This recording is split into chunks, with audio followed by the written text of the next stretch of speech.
Hello viewers, how are you all. और आज मैं आपके सामने हूं टेंसेस की पहली क्लास लेकर। कल आपने पढ़ा था टेंसेस आइडेंटिटी और आशा करता हूं टेंसेस की पहचान आपने कर ली है और आप समझ गए हैं कि हम किस समय पर कौन सा टेंस यूज करें, कब हमें बोलना है। तो इनकी पहचान करना बहुत जरूरी है।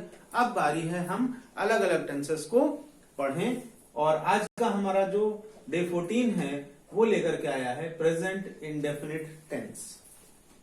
तो इसकी जो आइडेंटिटी होती है, इसकी जो पहचान होती है, हमने आपको बताया था कल, प्रेजेंट इंडेफिनिट टेंस की पहचान होती है ता है, ती है और ते है। यानी वो सभी सेंटेंस जिनके लास्ट में ता है, ती है और ते है आता है, वो प्रेजेंट इंडेफिनिट टेंस के अंतर्गत आते हैं। जैसे मैं तुम्हें जानता हूं, सुबह 4 बजे उठती है, हम उसे पढ़ाते हैं, वो यहाँ रोज आता है, हम फुटबॉल खेलते हैं, तुम पढ़ाई करते हो या तुम पढ़ाई नहीं करते हो।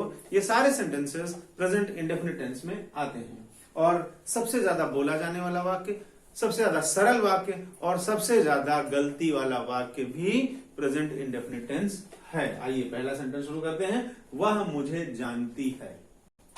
क्या सेंटेंस है? वह मुझे जानती है। क्या इसका स्ट्रक्चर होगा? यदि कोई सेंटेंस अगर ऐसे आता है, वह मुझे जानती है, मैं उसे जानता हूं, वो मुझे पढ़ाता है, तो सब्जेक्ट प्लस वर्ब की फर्स्ट फॉर्म प्लस एस और ईएस और उसके बाद ऑब्जेक्ट। वह मुझे जानती है। सब्जेक्ट क्या होगा? वह फीमेल है तो हम शी का यूज करेंगे, शी। वर्ब कौन सी है? जानना, नोज मी। वह मुझे जानती है, शी नोज मी। वह मुझे जानती है, शी नोज मी। मैं उसे जानता हूं। अब यहां पर हम देखें, सब्जेक्ट साथ वर्ब में एस ई एस का यूज कर रहे हैं, तो आई वी यू दे के साथ हम एस ई एस का यूज नहीं करते और ही शी इट नेम और रिलेशन के साथ एस ई एस का यूज करते हैं। मैं उसे जानता हूं, आई नो हिम। हम उसे पढ़ाते हैं, हम उसे पढ़ाते हैं, वी टीच हिम। बहुत आसान सा सेंटेंस है। पापा उसे डांटते हैं, पापा स्कोल्ड्स हिम। बड़ी आसानी से हमको सेंटेंस समझ में आ गया। सब्जेक्ट का यूज करना है, वर्ब की फर्स्ट फॉर्म यूज करना है, ऑब्जेक्ट यूज करना है। और यहां पर देखिए एस ई एस दिया हुआ है। आइए अब इधर आते हैं। तो सबसे पहले तो हम सब्जेक्ट की तरफ चलते हैं। सब्जेक्ट आपने लेट में एक बार पढ़ा था, परमिशन में। तो सब्जेक्ट में आप देखें, आई का अर्थ क्या होता है? मैं। वी का अर्थ क्या होता है? हम। यू का मतलब तुम, दे का मतलब वे।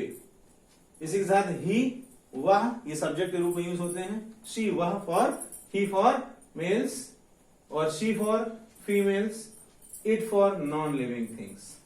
ठीक है, तो ही माने वह, शी का मतलब वह, इट का मतलब यह, नेम कोई भी नाम, राम, रमेश, राहुल, रवि, रिलेशन संबंध, पापा, मम्मी, भैया, दीदी संबंध। अब आई, वी और यू और दे के साथ हम वर्ब की फर्स्ट फॉर्म का ही प्रयोग करते हैं, केवल वर्ब की फर्स्ट फॉर्म का। सिंपल जो वर्ब की फर्स्ट फॉर्म होती, गो, या जो भी वर्ब हुई, प्ले या लिसन या वॉच, हम वर्ब की फर्स्ट फॉर्म का प्रयोग करते हैं। और अगर सब्जेक्ट होता है ही, शी, इट, नेम किसी का, रिलेशन, सिंगल नेम या सिंगल रिलेशन, दो नाम एक साथ नहीं, सिंगल नेम या सिंगल रिलेशन, तो हम वर्ब के साथ एस ई एस का प्रयोग करते हैं। आइए एक बार फिर से लौट कर चलते हैं। यहां देखते हैं, यहां शी है, देखिए शी, तो शी नोज मी। वह मुझे जानता है, he knows me. Rahul knows me, भैया नोज मी। अब यहां पर मैं उसे जानता हूं, तो आई के साथ हमने नो के साथ एस ई एस नहीं लगाया, आई नो हिम। हम उसे पढ़ाते हैं, वी टीच हिम। पापा उसे डांटते हैं, तो पापा इज सिंगुलर रिलेशन, पापा स्कोल्ड्स हिम। अब इसमें एक छोटी सी प्रॉब्लम और आती है कभी कभी कि एस और ई एस का प्रयोग, यानी हम एस और ई एस का प्रयोग के बारे में तो समझ गए कि वर्ब की आई, वी और यू और दे के साथ हम एस ई एस का प्रयोग नहीं करते और ही, शी, इट, नेम और रिलेशन के साथ हम एस और ई एस का प्रयोग करते हैं। लेकिन कभी कभी ऐसी वर्ब्स आती हैं जिनके आगे हमें एस जोड़ना होता है सिमिलर होने पर, और कभी कभी ऐसी वर्ब्स आती हैं जिनके आगे हमें ई एस जोड़ना होता है। क्या आप बता सकते हैं ऐसा क्यों होता है? एक बार माइंड पे थोड़ा सा जोर डालिए। चलिए, तो टाइम लगेगा, तो आइए देखते हैं। जिन वर्ब्स के लास्ट में ये वर्ड्स होते हैं, O, X, C H, Z, S और एस एच, जैसे गो, तो आपने वह जाता है, ही गोज लगा दिया। वैक्स माने परेशान करना, ही वैक्सेस मी। टीच, टीच्स मी। बज, बजेस। assess, assesses, push, pushes, इनके साथ हम s और es का यूज करते हैं। तो अगर सिमिलर है वर्ब, अगर सब्जेक्ट सिमिलर है और उसके बाद वर्ब की लास्ट में ये वर्ड्स आ रहे हैं तो आप es यूज कर देंगे, और अगर ये वर्ड्स नहीं आ रहे हैं तो आप सिंपली s का यूज कर देंगे। तो ये बहुत आसान सी बात है, फिर से आप समझें।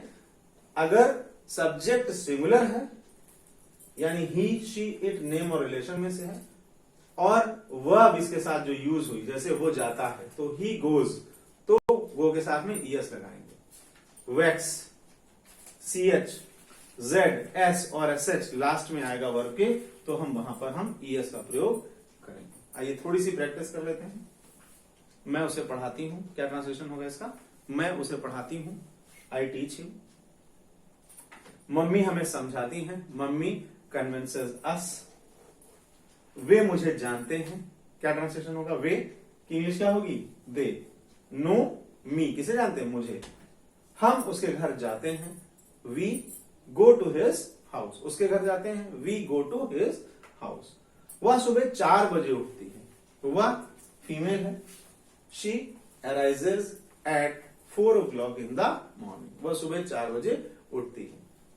तुम उसे समझते हो, यू अंडरस्टैंड हिम या यू अंडरस्टैंड हर।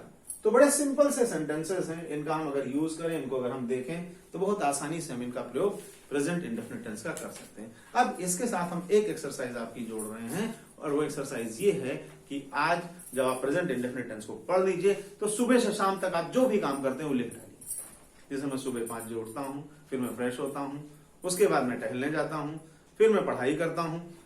ये सारे सेंटेंसेस सुबह उठने से लेकर शाम तक सोने तक आप जो रूटीन लिखते हैं वो प्रेजेंट इंडेफिनिट टेंस में आता है। जो भी रूटीन लिखते हैं वो प्रेजेंट इंडेफिनिट टेंस में आता है। उसके साथ में आपको टाइम का ऐड कर देना है कि मैं सुबह 4 बजे उठता हूं, I get up early in the morning at 4 o'clock, then I fresh up myself, then after that I go for walk, then I study for 2 hours। इस तरह से आप अपना रूटीन लिख डालिए। जब रूटीन लिखेंगे तो आपको समझ में आएगा कि आपको कैसे प्रेजेंट करना है, और उस रूटीन को कैमरे के सामने फेस करते हुए, जैसे मैं आपसे बोल रहा हूं, जैसे मैं आपसे बात कर रहा हूं, उस रूटीन को आप अच्छे से लिख करके प्रेजेंट करिए। ठीक है, तो ये एक पहला टास्क है स्पोकन का, स्पीकिंग का, कि आपने आज टेंस 1 पढ़ा है और इसके साथ आप इसको अच्छे से यूज करें। So that's all about today's class. I hope you have listened it carefully. और अब बारी है मीनिंग्स की, तो मीनिंग्स को आप जरूर ऐड करें, जरूर समझें, आप देखें जो भी मीनिंग्स आपको बताई जा रही हैं, और मीनिंग्स के साथ इसी के साथ साथ आपको मॉडल सेंटेंसेस भी दिए जा रहे हैं, उनका भी प्रयोग करना बहुत जरूरी है। आप इनको जरूर अपनी पढ़ाई में ऐड करते रहें, जिससे ये जो एड ऑन प्लान चल रहा है, इससे आपकी जो स्पोकन पावर है वो। Let's start our model sentence classes. First is पता नहीं आज मैं किसका मुंह देखकर उठा था. I wonder which side of the bed I got up today. Second sentence, उसकी आंखों में आंसू भर आए. Tears welled up in his eyes. तीसरा sentence है प्रतिदिन हालात खराब हो रहे हैं.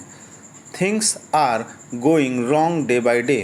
Fourth sentence is उसकी जान में जान आई. He heaved a sigh of relief. Fifth model set is वह तो बस हाँ में हाँ मिलाना जानता है. He is only a yes man. So these are our model sentences. Hope you have liked it. Please like and subscribe this channel. Thank you. That's all.